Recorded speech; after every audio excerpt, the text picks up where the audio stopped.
Good morning. నేను జ్యోత్స్న. మాజీ CM Jagan Guntur tour పై ఉత్కంఠ నెలకొంది. కాసేపట్లో గుంటూరు మిర్చి యార్డ్ కు జగన్ వెళ్లనున్నారు. గుంటూరు మిర్చి యార్డ్ రైతులను ఆయన పరామర్శిస్తారు.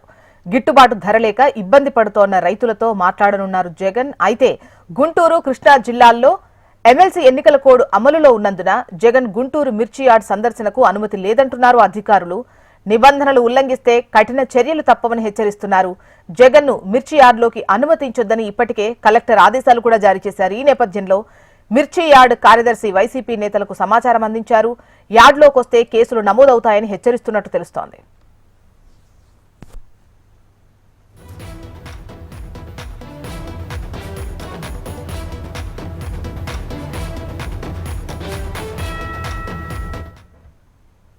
మాజీ సీఎం జగన్ గుంటూరు టూర్ పై ఉత్కంఠ నెలకొంది. కాసేపట్లో గుంటూరు మిర్చి యార్డ్ కు జగన్ వెళ్లనున్నారు. గుంటూరు మిర్చి యార్డ్ రైతులను ఆయన పరామర్శిస్తారు. గిట్టుబాటు ధర లేక ఇబ్బంది పడుతోన్న రైతులతో మాట్లాడనున్నారు జగన్. అయితే గుంటూరు, కృష్ణా జిల్లాల్లో ఎమ్మెల్సీ ఎన్నికల కోడ్ అమలులో ఉన్నందున జగన్ గుంటూరు మిర్చి యార్డ్ సందర్శనకు అనుమతి లేదంటున్నారు అధికారులు. నిబంధనలు ఉల్లంఘిస్తే కఠిన చర్యలు తప్పవని హెచ్చరిస్తున్నారు. జగన్ ను మిర్చి యార్డ్లోకి అనుమతించొద్దని ఇప్పటికే కలెక్టర్ ఆదేశాలు కూడా జారీ చేసినట్లు తెలుస్తోంది. ఈ నేపథ్యంలో మిర్చి యార్డ్ కార్యదర్శి వైసీపీ నేతలకు సమాచారం అందించారు. యార్డ్లోకి వస్తే కేసులు నమోదవుతాయని హెచ్చరిస్తున్నారు.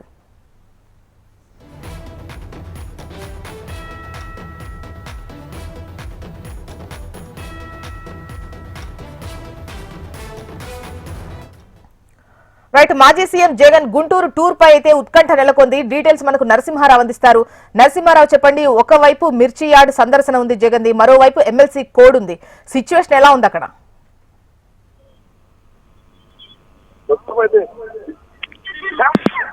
మిర్చి యార్డ్ దగ్గర మరి కాసేపట్లో జగన్మోహన్ రెడ్డి రానున్నారు. ఈ నేపథ్యంలోనే ఇప్పటికే ఎవరైతే ఉన్నారో పోలీసులు కానీ అధికారులు కూడా వాళ్ళంతా కూడా భారీగా చేరుకున్నారు. మరోవైపు జగన్మోహన్ రెడ్డి రావటం ఏదైతే ఉందో ఆయనకి అనుమతి లేదు. ఎన్నికల కోడ్ అమల్లో ఉందని చెప్పేసి పోలీసులు ఇప్పటికే చెప్పడం జరిగింది. కృష్ణా అంతేకాకుండా కూడా గుంటూరు ఎమ్మెల్సీ ఎన్నికలు జరుగుతున్నాయి. ఈ ఎన్నికల కోడ్ అమల్లో ఉన్న నేపథ్యంలోనే 144 సెక్షన్ కానీ 30 యాక్టివ్ కానీ ఆ అమల్లో ఉన్న నేపథ్యంలోనే ఇక్కడైతే ఎలాంటి సభలకు కానీ ఎలాంటి అనుమతులు లేవని చెప్పేసి కూడా చెప్తున్నారు. సో అలాంటి పరిస్థితుల్లో జగన్ అయితే ఇప్పటికే తాడేపల్లి నివాసం నుంచి బయలుదేరడం జరిగింది. ఆయన మరి కాసేపట్లో ఇక్కడ చేరుకున్నారు. ఇప్పటికే ఎవరైతున్నారో వైఎస్ఆర్సీపీ చెందినటువంటి నాయకులు కానీ కార్యకర్తలు ఇప్పటికే చేరుకున్నారు. ఎవరైతున్నారో మాజీ మంత్రి అంతేకాకుండా గుంటూరు పార్లమెంట్ అధ్యక్షుడిగా ఉన్నటువంటి అంబటి రాంబాబు కానీ, గుంటూరు ఇన్ఛార్జిగా ఉన్నటువంటి ఎవరైతే ఉన్నారో మాజీ ఎమ్మెల్యేగా ఉన్నటువంటి ముస్తఫా కానీ, వాళ్ళ కుమార్తె నూర్ ఫాతిమా కానీ వాళ్ళందరూ కూడా ఇక్కడ చేరుకోవడం జరిగింది. మరోవైపు రైతులు ఇప్పటికే రాష్ట్ర వ్యాప్తంగా కూడా మిర్చి పంట అత్యధికంగా ఇవ్వడం జరిగింది. రాష్ట్రంలో మద్దతు ధర లేక రైతులు తీవ్ర ఇబ్బంది పడుతున్నారు. అంతేకాకుండా కూడా ఈ మద్దతు ధర కల్పించాలని చెప్పి ప్రభుత్వంపై ఒత్తిడి చేయడం కోసమే తాము ఈరోజు గుంటూరు మిర్చి యార్డ్ని రైతుల పరామర్శ యాత్రని ఈరోజు జగన్ పెట్టడం జరిగింది. ఇప్పటికే ఆయన తాడేపల్లి నివాసం నుంచి బయలుదేరారు. కాజా టోల్ గేట్ కూడా దాటం జరిగింది. మరి కాసేపట్లో గుంటూరు మిర్చి యార్డ్కి రానున్నారు. అంతేకాకుండా కూడా ఎవరైతే ఉన్నారో గుంటూరు ఎస్పీ కానీ గుంటూరు అధికారులు ఇప్పటికే చెప్పడం జరిగింది. ఎన్నికల కోడ్ అమల్లో ఉంది, ఎలాంటి అనుమతి లేదని చెప్పేసి కూడా స్పష్టంగా చెప్పడం జరిగింది. అయితే మరి కాసేపట్లో ఇక్కడికి జగన్ రానున్నారు. రైతుల యొక్క పరామర్శ గిట్టుబాటు ధర ఏదైతే ఉందో కొన్ని రకాల మిర్చి పంటకి కనీసం 6,000, 7,000 ఉంది. తేజా రకానికి అయితే 12,000 నుంచి 13,000 రూపాయలు ఉంది. కానీ గత ఏడాదిలో 20,000 రూపాయల పైన క్వింటా మద్దతు ధర ఉంది. కానీ ఈ సంవత్సరం ఎర్ర బంగారం ధర మాత్రం తీవ్రంగా పడిపోయింది. దీంతో రైతులు తీవ్ర ఆందోళనలో ఉన్నారు. సో ఈ నేపథ్యంలోనే రైతుల్ని పరామర్శిస్తూ వాళ్ళకి గిట్టుబాటు ధర కల్పించాలని ప్రభుత్వంపై ఒత్తిడి చేసేందుకు జగన్ మరి కాసేపు ఇక్కడ రానున్నారు. ఇప్పటికే జగన్ వస్తున్న నేపథ్యంలోనే వైసీపీ చేరినటువంటి కార్యకర్తలు కానీ నాయకులు కానీ మిర్చి యార్డ్ దగ్గరికి చేరుకోవడం జరిగింది. అంతేకాకుండా కూడా ఇక ఈ రైతులకి ఆయన అంటే గత ఏడాది ఎలా ఉంది రేట్లు, ఈ ఏడాది ఎలా ఉందనే దానిపై కూడా ఆయన చర్చ చేయనున్నట్టు కూడా రైతులతో చేయనున్నారు. అయితే ప్రధానంగా మనం చెప్పుకుంటే కూడా ఈ ఏడాది ముఖ్యంగా కూడా ప్రకాశం జిల్లా కానీ, కర్నూలు నుంచి కానీ, గుంటూరు నుంచి విస్తారంగా కూడా మిర్చి యార్డ్కి మిర్చి బస్తాలు రావడం జరిగింది. గిట్టుబాటు ధర లేక రైతులు ఆందోళనలో ఉన్నారు. సో వాళ్ళతో ఆయన మాట్లాడి ఆ తర్వాత ప్రభుత్వంతో వచ్చింది. అయితే ఇక్కడ మాట్లాడతారా లేదా అంటే ఇప్పటికే సభలు అంతేకాకుండా కూడా ఇక్కడ వీళ్ళ సభలు మేమేం పెట్టలేదు, వైసీపీ ఇప్పటికే చెప్తుంది సభలు ఏం పెట్టలేదు, రైతుల పరామర్శ ఇది ఎన్నికల కోడ్ ఉల్లంఘన కిందకు రాదని చెప్పేసి వైసీపీ నేతలు కానీ చెప్తున్నారు ఇప్పటికే. సో నేపథ్యంలోనే ఈ ఎన్నికల కోడ్ కొత్తగా రాదా అనేది మాత్రం వేచి చూడాల్సిన పరిస్థితి ఉంది. ప్రస్తుతం అయితే జగన్ అయితే బయలుదేరారు, మరి కాసేపులో రానున్నారు. రైట్ నరసింహారావు.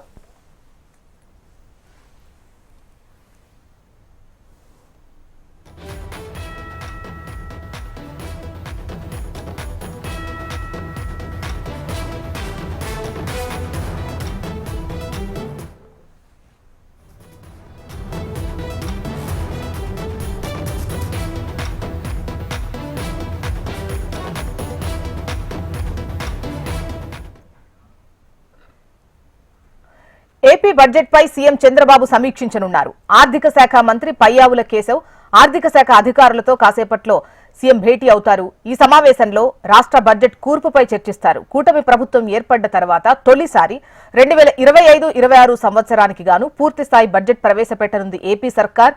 2024-25 సంవత్సరానికి సంబంధించి 2.94 లక్షల కోట్లతో 5 నెలల కాలానికి నవంబర్లో బడ్జెట్ ప్రవేశపెట్టింది ఏపీ ప్రభుత్వం.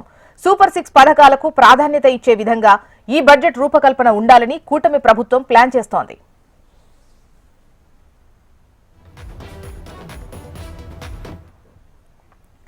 ఏపీ బడ్జెట్ పై సీఎం చంద్రబాబు సమీక్షించనున్నారు. ఆర్థిక శాఖ మంత్రి పయ్యావుల కేశవ్ ఆర్థిక శాఖ అధికారులతో కాసేపట్లో సీఎం భేటీ కానున్నట్లుగా తెలుస్తోంది. డీటెయిల్స్ మనకు కాంతి అందిస్తారు. కాంతి. యాజాస్న ఏపీ సీఎం చంద్రబాబు నాయుడు ఈరోజు ఆర్థిక శాఖకు సంబంధించినటువంటి సమీక్షను నిర్వహించబోతున్నారు. ఇందులో ముఖ్యంగా ఏపీ బడ్జెట్ సమావేశాలు ఏదైతే కూటమి ప్రభుత్వం ఏర్పడిన తర్వాత బడ్జెట్ సమావేశాలు అనేది ఓట్ ఆన్ అకౌంట్ బడ్జెట్నే 2 సార్లు చేయడం, అలాగే ఆఖరిలో 3 నెలల కోసం ఏదైతే బడ్జెట్ను ప్రవేశపెట్టారో అందులో ముఖ్యంగా బడ్జెట్కి సంబంధించినటువంటి అంశాల విషయంలో కొంత ఆర్థికపరమైనటువంటి ఇబ్బందులు ఉన్న కారణంగా అన్ని వాటికి కూడా బడ్జెట్ కేటాయింపు అనేది జరగలేదు. అయితే ఈసారి 2025-26కి సంబంధించి బడ్జెట్ కేటాయింపుల విషయంలో ఆంధ్రప్రదేశ్ ప్రభుత్వం ఏర్పడిన తర్వాత మొదటి పూర్తి బడ్జెట్ సమావేశాలు అలాగే బడ్జెట్ ప్రవేశపెట్టనున్న నేపథ్యంలో దీనికి సంబంధించినటువంటి సమీక్షను అయితే ఈరోజు సీఎం చంద్రబాబు నాయుడు చేయబోతున్నారు. ఈ సమీక్షకు సంబంధించి ఇప్పటికే అధికారులంతా కూడా బడ్జెట్కి సంబంధించినటువంటి ప్రతిపాదనలు అలాగే అన్ని డిపార్ట్మెంట్స్ నుంచి వచ్చినటువంటి ప్రతిపాదనలు ఏవైతే ఉన్నాయో అలాగే ఏ శాఖకు ఎంత కేటాయించాలి అనే అంశాలకు సంబంధించినటువంటి ఒక ప్రణాళికను సిద్ధం చేసుకుని ఉన్నారు. ఒక వారం రోజుల క్రితం కూడా ఈ సమావేశం ఏదైతే ఆర్థిక శాఖతోటి బడ్జెట్ సమావేశాలకు సంబంధించినటువంటి సమీక్షను సీఎం చంద్రబాబు నాయుడు చేపట్టారు. దానికి సంబంధించినటువంటి రిపోర్ట్స్ని సిద్ధం చేయాలని ఆదేశాలు జారీ చేయడం జరిగింది. ఏదైతే ఓట్ ఆన్ అకౌంట్ బడ్జెట్ కంటిన్యూషన్గా ప్రవేశపెట్టిన బడ్జెట్కి అనుగుణంగా మిగిలిన ఇప్పుడు ఆర్థిక పరమైనటువంటి అంశాలు ఏవైతే ఉన్నాయో కొత్తగా పెట్టుబడులకు సంబంధించి అలాగే మనం ఖర్చు పెట్టాల్సిన దానికి సంబంధించి అలాగే కేంద్రం నుంచి వస్తున్నటువంటి నిధులు విడుదల కోసం ప్రభుత్వం తరపు నుంచి కూడా కొంత బడ్జెట్ కేటాయించాల్సి ఉంటుంది. ఈ నేపథ్యంలో ఆ బడ్జెట్కి సంబంధించినటువంటి వివరాలన్నింటినీ కూడా ఈరోజు సమీక్షలో నిర్ణయించే అవకాశం కనిపిస్తూ ఉంది. దీంతో పాటుగా ఏదైతే సూపర్ 6 హామీలు ఇచ్చారో సూపర్ 6కి సంబంధించినటువంటి అమలు విషయంలో ఏవైతే ప్రధానంగా మహిళలకు ఉచిత బస్సు ప్రయాణం కావచ్చు అలాగే రైతులకు అలాగే విద్యార్థులకు ఇస్తానన్నటువంటి తల్లికి వందనం కార్యక్రమాలు ఇవన్నీ కూడా అమలుకి సంబంధించినటువంటి బడ్జెట్ను కేటాయింపు జరగాలని అలాగే ఈ ఏడాది బడ్జెట్ ఖచ్చితంగా కూర్పు విషయంలో కొంత ఇబ్బందులు అయితే ఖచ్చితంగా ఉన్నప్పటికీ కూడా అవన్నీ కూడా దాటుకుని ముందుకు వెళ్తామని చెప్పి కూటమి సర్కార్ చెప్తున్న నేపథ్యంలో ఈరోజు జరిగేటువంటి బడ్జెట్ సమీక్షలో పూర్తి స్థాయి బడ్జెట్ ప్రవేశపెట్టబోతున్న నేపథ్యంలో అన్ని శాఖలకు సంబంధించినటువంటి సమన్వయం కేటాయింపుల విషయంలో కూడా పూర్తిగా ఒక స్పష్టత ఆర్థిక శాఖకు సీఎం ఇచ్చే అవకాశం కనిపిస్తా ఉంది. జ్యోత్స్న. రైట్ కాంతి.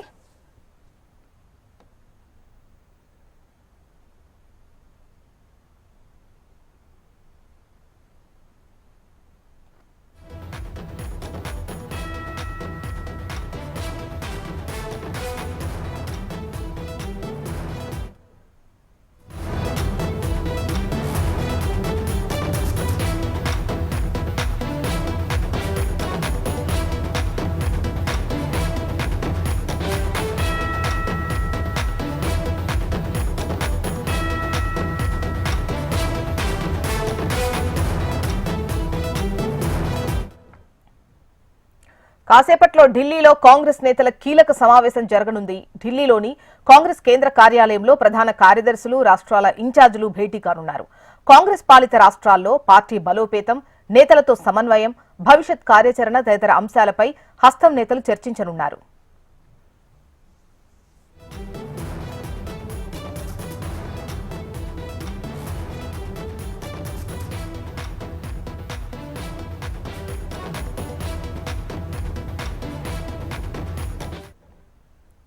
రైట్, కాసేపట్లో ఢిల్లీలో కాంగ్రెస్ నేతల కీలక సమావేశం ఉన్నట్లుగా తెలుస్తోంది.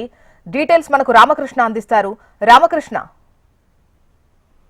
రాజధాని ఢిల్లీలోని కాంగ్రెస్ హెడ్ క్వార్టర్స్ లో ఈ రోజు కాంగ్రెస్ పార్టీ ప్రధాన కార్యదర్శులు ఇన్ఛార్జ్ సమావేశం జరగనుంది.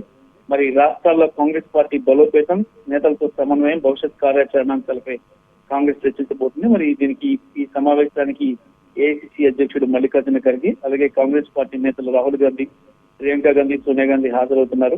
మరి ఇటీవల ఢిల్లీ ఎన్నికల్లో ఓటమి, అలాగే దేశ రాజధాని నుంచి చూసుకున్నట్టుగా అయితే కాశ్మీర్ నుంచి కన్యాకుమారి వరకు మరోసారి పాదయాత్ర, ఈ బస్ యాత్ర లాంటివి చేపట్టే అవకాశాలు ఉన్నట్టు తెలుస్తుంది. ఈ నేపథ్యంలో ఈ అంశాలపై రాష్ట్రాల్లో ఉన్నటువంటి ఈ పిసిసి చీఫ్లు కానీ, మిగతా లీడర్స్ కానీ ఎలాంటి కార్యక్రమాలు చేయాలి, ఏ రకంగా పార్టీని బలోపేతం చేయాలని అంశం మీద ఈరోజు ఇన్ఛార్జీలు దిశాదశను నిర్దేశిస్తారు.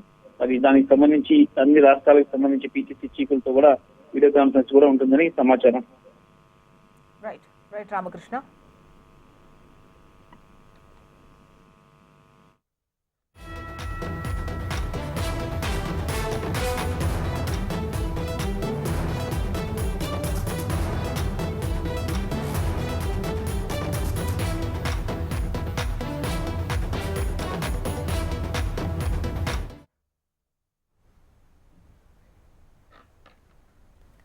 Back to news. బీజేపీ నేత ఈటెల రాజేందర్ మాట్లాడుతున్నారు. లైవ్ ద్వారా చూద్దాం.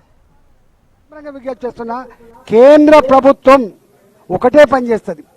ఇక్కడున్న రాష్ట్ర ప్రభుత్వం ధరలు నిర్ణయించి వాళ్ళకు ఇది ఉందని చెప్పి పంపితే అంత పేమెంట్ ఇతర రాష్ట్రాల్లో వస్తున్నప్పుడు మన రాష్ట్రంలో ఎందుకు చేస్తలేవు, మన రాష్ట్రంలో రైతుల ఉసురు ఎందుకు పోసుకుంటున్నావు అని చెప్పి అడుగుతా ఉన్నా. ఇవాళ నేను మొన్ననే పార్లమెంట్లో మాట్లాడినా, మళ్ళీ ఇవాళ ప్రధానమంత్రి గారికి ఎందుకంటే మా ప్రధానమంత్రి గారు చాలా పాజిటివ్ ఉంటాడు కాబట్టి, రైతు ఓరియంటేషన్లో పనిచేసే ప్రధానమంత్రి గారు కాబట్టి, గ్రామీణ ప్రాంతాల్లో రైతులు ప్రేమించే ప్రధానమంత్రి గారు కాబట్టి, ఇవాళ మా గడ్కరీ గారు ఎన్ని వేల కోట్లైనా ఖర్చు పెడదాం, ఎన్ని లక్షల కోట్లైనా ఖర్చు పెడదాం, కానీ మనకు సంతోషకరమైన పద్ధతుల్లో రోడ్లు వేసుకోవాలి తప్ప ఏడిపించుకుంటా సూసైడ్ చేసుకుంటుంటే మనం ఆనందపడి రోడ్లు వేసుకోవడం లేదని చెప్పి వాళ్ళు అంటూ ఉన్నారు. కాబట్టి నేను ప్రభుత్వానికి వినమ్రంగా విజ్ఞప్తి చేస్తున్నా, ఒక హెచ్చరిక కూడా చేస్తున్నా. ఇప్పటికైనా జరిగిన నష్టం జరిగిపోయింది. ఇప్పటికైనా మీరు జరుగుతున్న పనుల విషయంలో మీరు సమగ్రంగా సర్వే చేసి ధరలు ఫిక్స్ చేసి రైతాంగాన్ని ఆదుకోవాలి తప్ప, లేకపోతే మాత్రం చాలా తీవ్రమైన పరిణామాలు ఉంటాయని చెప్పి హెచ్చరిస్తా ఉన్నా. అవసరమైతే మేమే రైతుల పక్షాన, ఎక్కడైతే రోడ్ల నిర్మాణం జరుగుతూ ఉందో మేమే రైతాంగం పక్షాన పాదయాత్రలు చేసి రైతులకు అండగా ఉండి మీ మెడలు వంచి ఈ ధరలు సవరించే ప్రయత్నం చేస్తాం. కేంద్ర ప్రభుత్వంలో మేము ఉన్నాం కాబట్టి డెఫినెట్గా మేము రైతాంగాన్ని ఆదుకునే ప్రయత్నం చేస్తామని చెప్పి మనం చేస్తా ఉన్నాం. ఇవాళ మా రైతులు కూడా వచ్చిన వాళ్ళంతా కూడా రైతుల ఉసురు పోసుకోవద్దు, ఎద్దేడిసిన వ్యవసాయం బాగుపడదు, రైతు ఇచ్చిన రాజ్యం బాగుపడదు. రేవంత్ రెడ్డి నీకు ఓట్లేసి గెలిపించిండు, నువ్వు మర్చిపోకు. ఇవాళ రైతులను వేధిస్తూ ఉంటే, రైతులు చనిపోతూ ఉంటే, రైతులు ఇలా కంటి మీద కొనుక్కు లేకుండా టెన్షన్ పడతా ఉంటే నువ్వు చూస్తూ మురిసిపోతే మంచిది కాదు సుమా. మొన్న మీకు కూడా నిజమే ఇది కష్టంగా ఉందని చెప్పి, మీరు ఎక్కడైతే ఇలా 4th సిటీ కోసం రోడ్లు వేస్తున్నారో ఒక్కొక్క ఎకరం 5 కోట్ల 6 కోట్ల రూపాయలు ఉన్నది, 5 కోట్ల 6 కోట్ల రూపాయలు ఉన్నది. కానీ ఇది విలువ 20 లక్షలు 30 లక్షలు ఉంది. అందువల్ల రైతాంగం విషయంలో కూడా ఈ సమస్య పరిష్కరించాలని చెప్పి కోరుతున్నా. మరొకసారి విజ్ఞప్తి చేస్తున్నా, ఇవాళ ఇంతకుముందు చెప్పినట్టుగా ఉద్యోగుల సమస్యల మీదనే కాకుండా రేపు రైతాంగ సమస్యల మీద కానీ, ప్రజలకు ఇచ్చిన వాగ్దానాలను అమలు చేయకుండా ఇబ్బంది పెడుతున్నటువంటి వాటి మీద రేపు ప్రభుత్వం మీద తప్పకుండా పోరుబాట సల్పే బాధ్యత ఇవాళ భారతీయ జనతా పార్టీ తీసుకుందని చెప్పి మనం చేస్తూ, పోరాడే పార్టీకి, మీ పక్షాన నిలిచే పార్టీకి ఇవాళ భారతీయ జనతా పార్టీకి గెలిపించాలని చెప్పి నేను వినమ్రంగా విజ్ఞప్తి చేస్తాను. పెద్దలు మిత్రులు ఇప్పుడు మన ఈనాడు పెళ్లి కొడుకు అంటే నిలబడి ఓటు అభ్యర్థించడానికి ఖమ్మం వరకు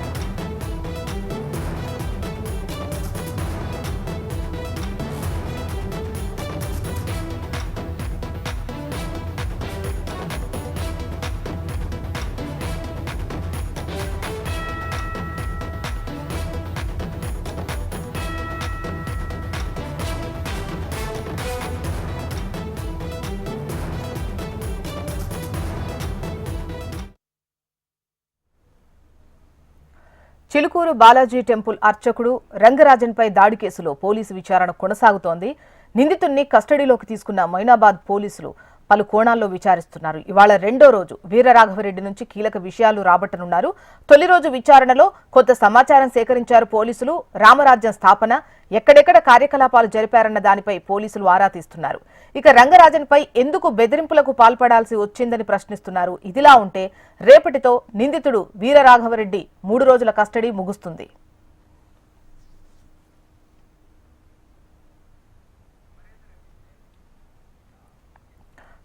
చిలుకూరు బాలాజీ టెంపుల్ అర్చకుడు రంగరాజన్పై దాడి కేసులో పోలీసు విచారణ కొనసాగుతోంది. నిందితుడిని కస్టడీలోకి తీసుకున్న మొయినాబాద్ పోలీసులు పలు కోణాల్లో విచారిస్తున్నారు. ఇవాళ రెండో రోజు వీరరాఘవరెడ్డి నుంచి కీలక విషయాలు రాబట్టనున్నారు.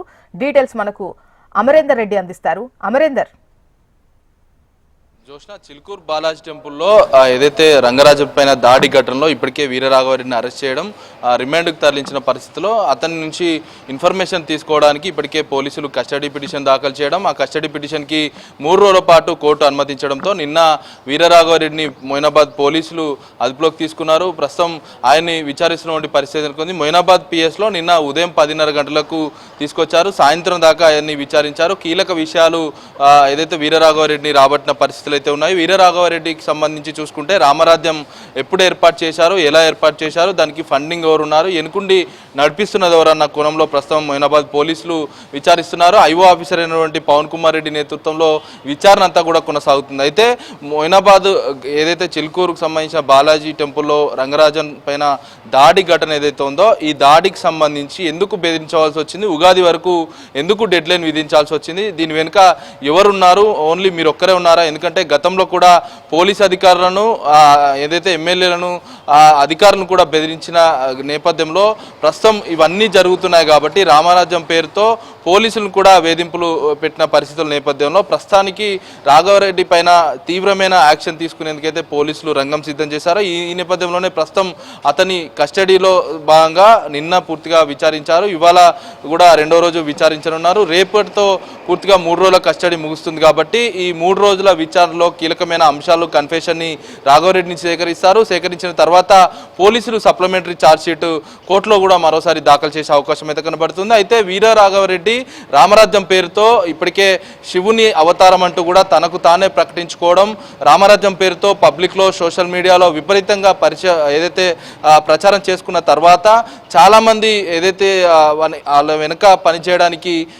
ఏదైతే 20,000 వస్తుతో ఆఫర్ ఇస్తూ చాలామంది అమాయకులను, పేద ప్రజలను రామరాజ్యం ట్రస్ట్లోకి దింపడం, ఆ తర్వాత బెదిరింపులకు దిగడం అనేది జరుగుతుంది. కాబట్టి రామరాజ్యం పేరుతో జరిగినటువంటి అక్రమాలు ఏవైతే ఉంటాయో వాటన్ని వివరాలు ప్రస్తుతం మొయినాబాద్ పోలీసులు అయితే సేకరిస్తున్నారు. జోష్న, రైట్ అమర్.